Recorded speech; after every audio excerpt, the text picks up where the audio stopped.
Crime and Punishment by Fyodor Dostoyevsky. Part 1, Chapter 3. He waked up late next day after a broken sleep, but his sleep had not refreshed him. He waked up bilious, irritable, ill-tempered, and looked with hatred at his room. It was a tiny cupboard of a room about 6 paces in length. It had a poverty-stricken appearance with its dusty yellow paper peeling off the walls, and it was so low-pitched that a man of more than average height was ill at ease in it and felt every moment that he would knock his head against the ceiling. The furniture was in keeping with the room. There were 3 old chairs, rather rickety, a painted table in the corner on which lay a few manuscripts and books. The dust that lay thick upon them showed that they had been long untouched. A big clumsy sofa occupied almost the whole of one wall and half the floor space of the room. It was once covered with chintz, but was now in rags and served Raskolnikov as a bed. Often he went to sleep on it, as he was, without undressing, without sheets, wrapped in his old student's overcoat, with his head on one little pillow, under which he heaped up all the linen he had, clean and dirty, by way of a bolster. A little table stood in front of the sofa. It would have been difficult to sink to a lower ebb of disorder, but to Raskolnikov, in his present state of mind, this was positively agreeable. He had got completely away from everyone, like a tortoise in its shell, and even the sight of a servant girl who had to wait upon him and look sometimes into his room made him writhe with nervous irritation. He was in the condition that overtakes some monomaniacs, entirely concentrated upon one thing. His landlady had, for the last fortnight, given up sending him in meals, and he had not yet thought of expostulating with her, though he went without his dinner. Nastasia, the cook and only servant, was rather pleased at the lodger's mood, and had entirely given up sweeping and doing his room. Only once a week or so she would stray into his room with a broom. She waked him up that day. "Get up! Why are you asleep?" she called to him. "It's past 9. I have brought you some tea. Will you have a cup? I should think you're fairly starving." Raskolnikov opened his eyes, started, and recognized Nastasia. "From the landlady, eh?" he asked slowly, and with a sickly face, sitting up on the sofa.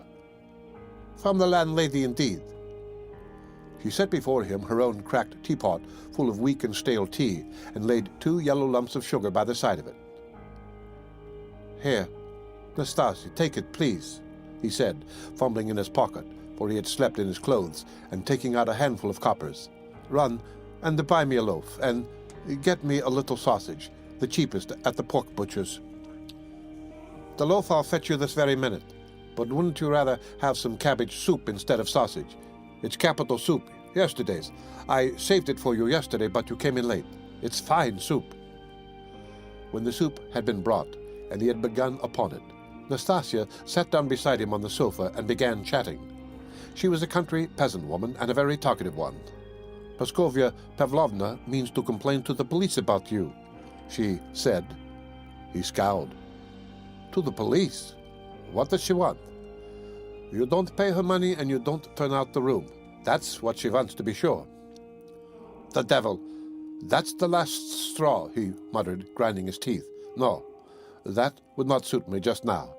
She is a fool," he added aloud. "I'll go and talk to her today." "Fool she is, and no mistake, just as I am. But why, if you are so clever, do you lie here like a sack and have nothing to show for it? One time you used to go out, you say, to teach children, but why is it you do nothing now?" "I am doing," Raskolnikov began sullenly and reluctantly. "What are you doing?" "Work." "What sort of work?" "I am thinking," he answered seriously after a pause. Nastasia was overcome with a fit of laughter. She was given to laughter, and when anything amused her, she laughed inaudibly, quivering and shaking all over till she felt ill. "And have you made much money by your thinking?" she managed to articulate at last. "One can't go out to give lessons without boots, and I'm sick of it." "Don't quarrel with your bread and butter. They pay so little for lessons. What's the use of a few coppers?" he answered, reluctantly, as though replying to his own thought. "And you want to get a fortune all at once?" He looked at her strangely.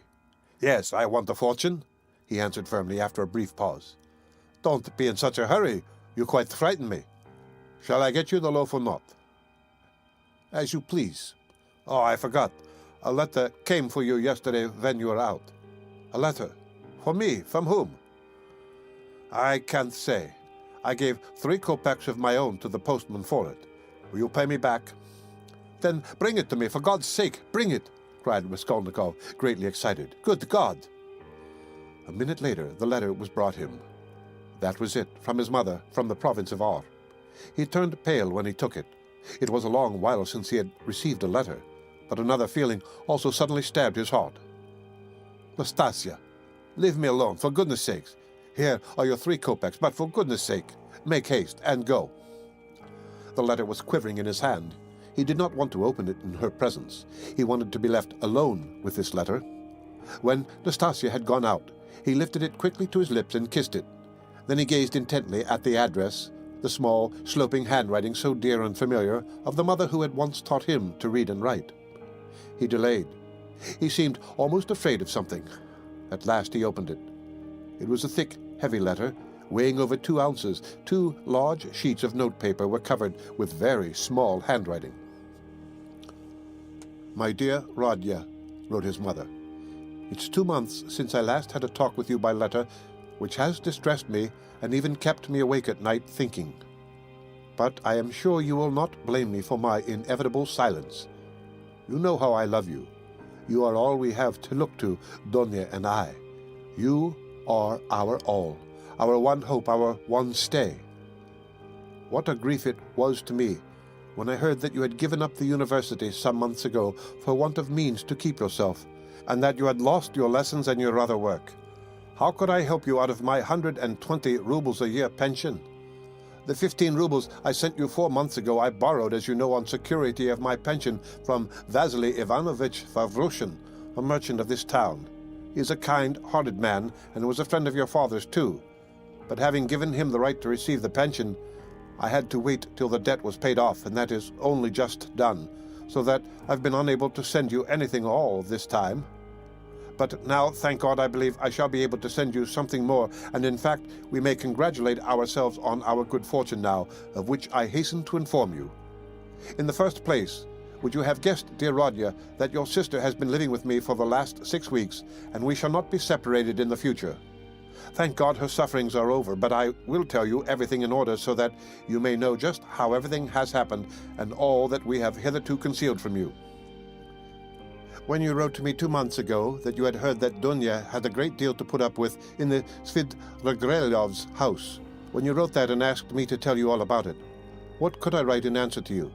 If I had written the whole truth to you, I dare say you would have thrown up everything and have come to us, even if you had to walk all the way. For I know your character and your feelings, and you would not let your sister be insulted. I was in despair myself, but what could I do?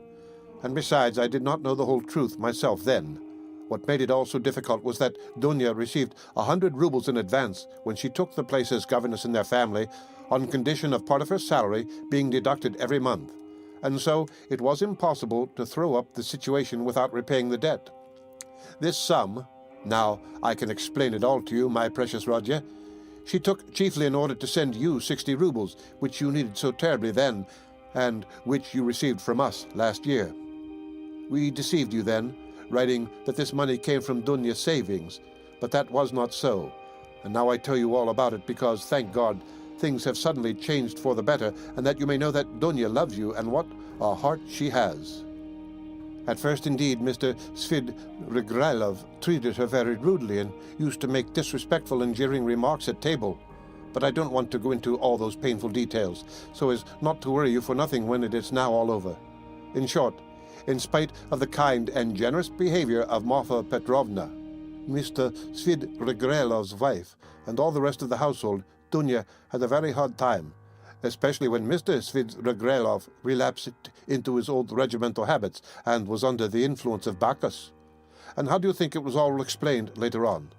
Would you believe that the crazy fellow had conceived a passion for Dunya from the beginning, but had concealed it under a show of rudeness and contempt? Possibly he was ashamed and horrified himself at his own flighty hopes, considering his years and his being the father of a family, and that made him angry with Dunya. And possibly, too, he hoped by his rude and sneering behavior to hide the truth from others. But at last he lost all control and had the face to make Dunya an open and shameful proposal promising her all sorts of inducements, and offering besides to throw up everything and take her to another estate of his or even abroad. You can imagine all she went through. To leave her situation at once was impossible, not only on account of the money debt, but also to spare the feelings of Marfa Petrovna, whose suspicions would have been aroused, and then Dunya would have been the cause of a rupture in the family, and it would have meant a terrible scandal for Dunya too. That would have been inevitable. There were various other reasons owing to which Dunya could not hope to escape from that awful house for another 6 weeks. You know Dunya, of course. You know how clever she is and what a strong will she has. Dunya can endure a great deal, and even in the most difficult cases she has the fortitude to maintain her firmness. She did not even write to me about everything for fear of upsetting me, although we were constantly in communication. It all ended very unexpectedly. Marfa Petrovna accidentally overheard her husband imploring Dunya in the garden, and putting quite a wrong interpretation on the position, threw the blame upon her, believing her to be the cause of it all. An awful scene took place between them on the spot in the garden. Marfa Petrovna went so far as to strike Dunya, refused to hear anything, and was shouting at her for a whole hour, and then gave orders that Dunya should be packed off at once to me in a plain peasant's cart, into which they flung all her things, her linen and her clothes, all pell-mell, without folding it up and packing it. And a heavy shower of rain came on too, and Dunya, insulted and put to shame, had to drive with a peasant in an open cart all the 17 versts into town. Only think now, what answer could I have sent to the letter I received from you 2 months ago, and what could I have written? I was in despair. I dared not write to you the truth, because you would have been very unhappy, mortified, and indignant, and yet what could you do? You could only perhaps ruin yourself, and besides, Dunya would not allow it, and fill up my letter with trifles when my heart was so full of sorrow I could not.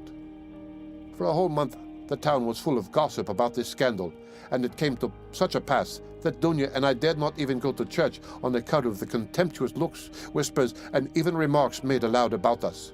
All our acquaintances avoided us, nobody even bowed to us in the street, and I learnt that some shopmen and clerks were intending to insult us in a shameful way, smearing the gates of our house with pitch so that the landlord began to tell us we must leave. All this was set going by Marfa Petrovna, who managed to slander Dunya and throw dirt at her in every family.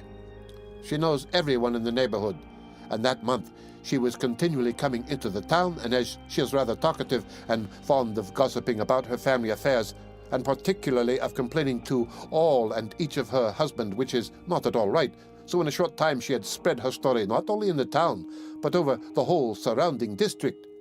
It made me ill, but Dunya bore it better than I did, and if only you could have seen how she endured it all, and tried to comfort me and cheer me up. She is an angel.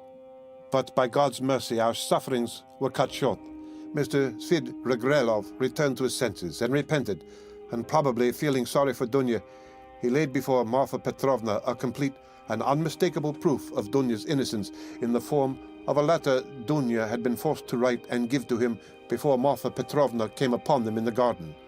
This letter, which remained in Mr. Svidrigaïlov's hands after her departure, she had written to refuse personal explanations and secret interviews for which he was entreating her. In that letter she reproached him with great heat and indignation for the baseness of his behavior in regard to Marfa Petrovna, reminding him that he was the father and head of a family, and telling him how infamous it was of him to torment and make unhappy a defenseless girl, unhappy enough already. Indeed, dear Rodya, the letter was so nobly and touchingly written that I sobbed when I read it, and to this day I cannot read it without tears. Moreover, the evidence of the servants, too, cleared Dunya's reputation. They had seen and known a great deal more than Mr. Svidrigaïlov had himself supposed, as indeed is always the case with servants. Marfa Petrovna was completely taken aback, and again crushed as she said herself to us. But she was completely convinced of Dunya's innocence. The very next day, being Sunday, she went straight to the cathedral, knelt down and prayed with tears to Our Lady to give her strength to bear this new trial and to do her duty. Then she came straight from the cathedral to us, told us the whole story, wept bitterly, and, fully penitent, she embraced Dunya and besought her to forgive her. The same morning, without any delay, she went round to all the houses in the town and everywhere, shedding tears. She asserted in the most flattering terms Dunya's innocence and the nobility of her feelings and her behavior. What was more, She showed and read to everyone the letter in Dunya's own handwriting to Mr. Svidrigaïlov's, and even allowed them to take copies of it, which I must say I think was superfluous. In this way, she was busy for several days in driving about the whole town, because some people had taken offense through precedence having been given to others, and therefore they had to take turns, so that in every house she was expected before she arrived, and everyone knew that on such a day Marfa Petrovna would be reading the letter in such and such a place, and people assembled for every reading of it, even many who had heard it several times already, both in their own houses and in other people's.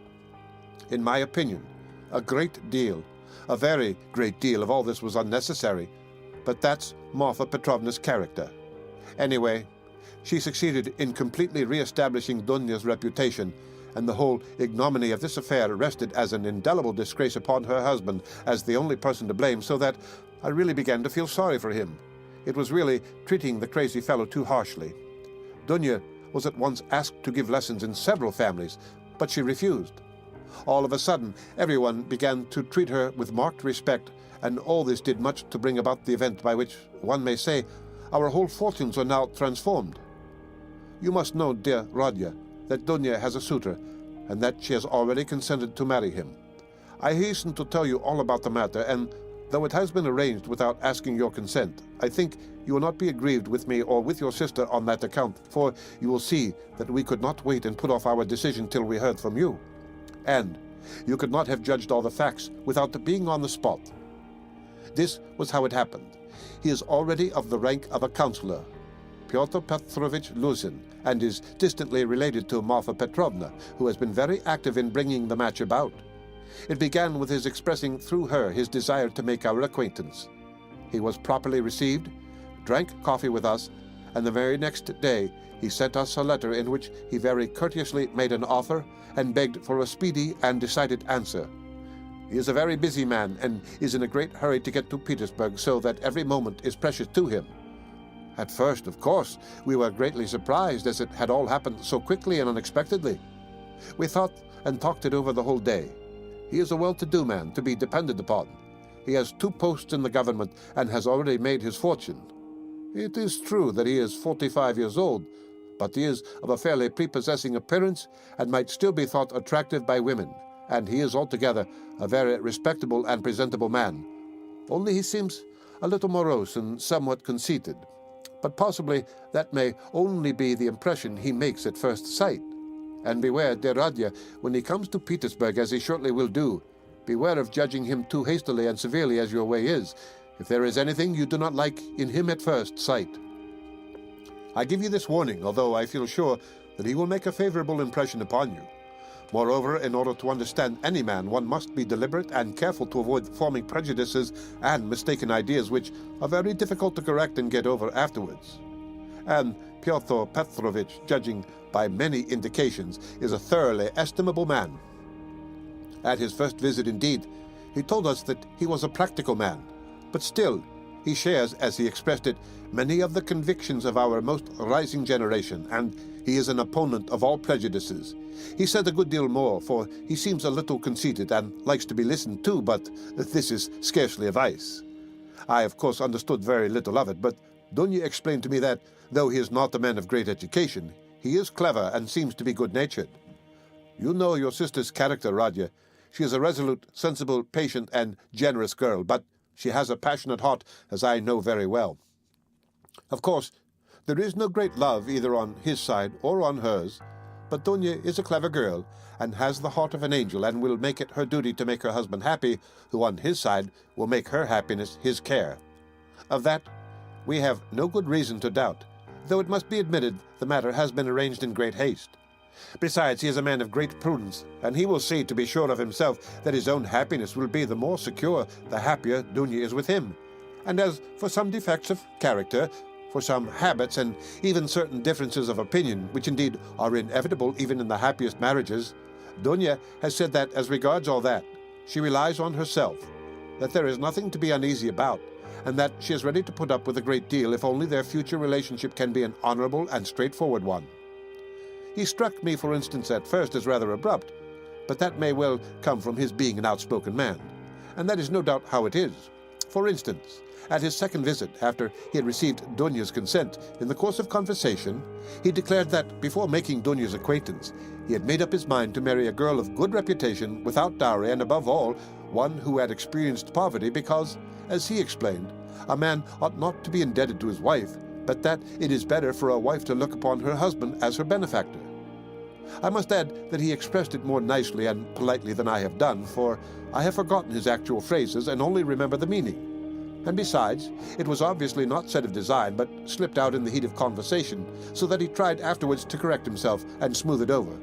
But all the same, it did strike me as somewhat rude, and I said so afterwards to Dunya. But Dunya was vexed and answered that words are not deeds, and that of course is perfectly true. Dunya did not sleep all night before she made up her mind, and thinking that I was asleep, she got out of bed and was walking up and down the room all night. At last she knelt down before the icon and prayed long and fervently, and in the morning she told me that she had decided. I have mentioned already that Thor Petrovich is just setting off for Petersburg, where he has a great deal of business, and he wants to open a legal bureau.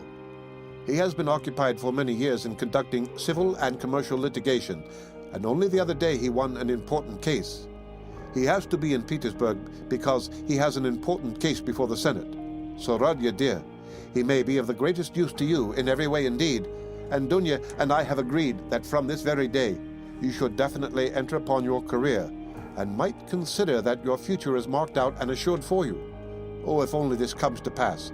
This would be such a benefit that we could only look upon it as a providential blessing. Dunya is dreaming of nothing else. We have even ventured already to drop a few words on the subject to Thor Petrovich. He was cautious in his answer and said that, of course, as he could not get on without a secretary, it would be better to be paying a salary to a relation than to a stranger, if only the former were fitted for the duties, as though there could be doubt of your being fitted. But then he expressed doubts whether your studies at the university would leave you time for work at his office. The matter dropped for the time, but Dunya is thinking of nothing else now. She has been in a sort of fever for the last few days and has already made a regular plan for your becoming in the end an associate and even a partner in Pyotr Petrovich's business, which might well be, seeing that you are a student of law. I am in complete agreement with her, Rodya, and share all her plans and hopes, and think there is every probability of realizing them. And in spite of Pyotr Petrovich's evasiveness, very natural at present, since he does not know you, Dunya is firmly persuaded that she will gain everything by her good influence over her future husband. This she is reckoning upon. Of course, we are careful not to talk of any of these more remote plans to Pyotr Petrovich, especially of your becoming his partner. He is a practical man and might take this very coldly. It might all seem to him simply a daydream, nor has either Dunya or I breathed a word to him of the great hopes we have of his helping us to pay for your university studies. We have not spoken of it in the first place, because it will come to pass of itself later on, and he will no doubt, without wasting words, offer to do it of himself, as though he could refuse Dunya that the more readily, since you may by your own efforts become his right hand in the office and receive this assistance not as a charity but as a salary earned by your own work. Dunya wants to arrange it all like this, and I quite agree with her. And we have not spoken of our plans for another reason, that is, because I particularly wanted you to feel on an equal footing when you first meet him. When Dunya spoke to him with enthusiasm about you, he answered that one could never judge of a man without seeing him close for oneself, and that he looked forward to forming his own opinion when he makes your acquaintance. Do you know, my precious Rodya, I think that perhaps for some reasons, nothing to do with Pyotr Petrovich though, simply for my own personal, perhaps old womanish fancies, I should do better to go on living by myself apart than with them after the wedding. I am convinced that he will be generous and delicate enough to invite me and to urge me to remain with my daughter for the future. And if he has said nothing about it hitherto, it is simply because it has been taken for granted. But I shall refuse.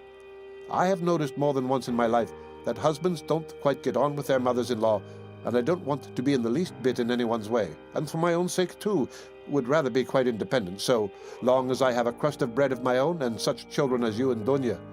If possible, I would settle somewhere near you, for the most joyful piece of news, dear Rodya, I have kept for the very end of my letter. Know then, my dear boy, that we may perhaps be all together in a very short time, and may embrace one another again after a separation of almost 3 years.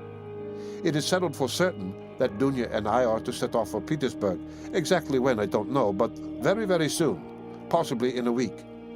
It all depends on Thor Petrovich, who will let us know when he has had time to look round him in Petersburg. To suit his own arrangements, he is anxious to have the ceremony as soon as possible, even before the Feast of Our Lady, if it could be managed, or if that is too soon to be ready immediately after. Oh, with what happiness I shall press you to my heart. Dunya is all excitement at the joyful thought of seeing you. She said one day in joke that she would be ready to marry Pyotr Petrovich for that alone. She is an angel. She is not writing anything to you now, and has only told me to write that she has so much to tell you, that she is not going to take up her pen now, for a few lines would tell you nothing, and it would only mean upsetting herself.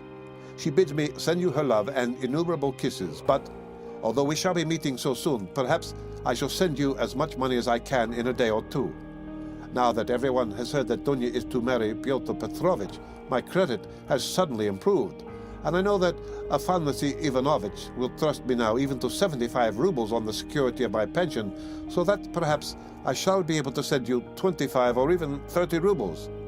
I would send you more, but I am uneasy about our traveling expenses, for though Pyotr Petrovich has been so kind as to undertake part of the expenses of the journey, that is to say, he has taken upon himself the conveyance of our bags and big trunk, which will be conveyed through some acquaintances of his, we must reckon upon some expense on our arrival in Petersburg, where we can't be left without a halfpenny, at least for the first few days.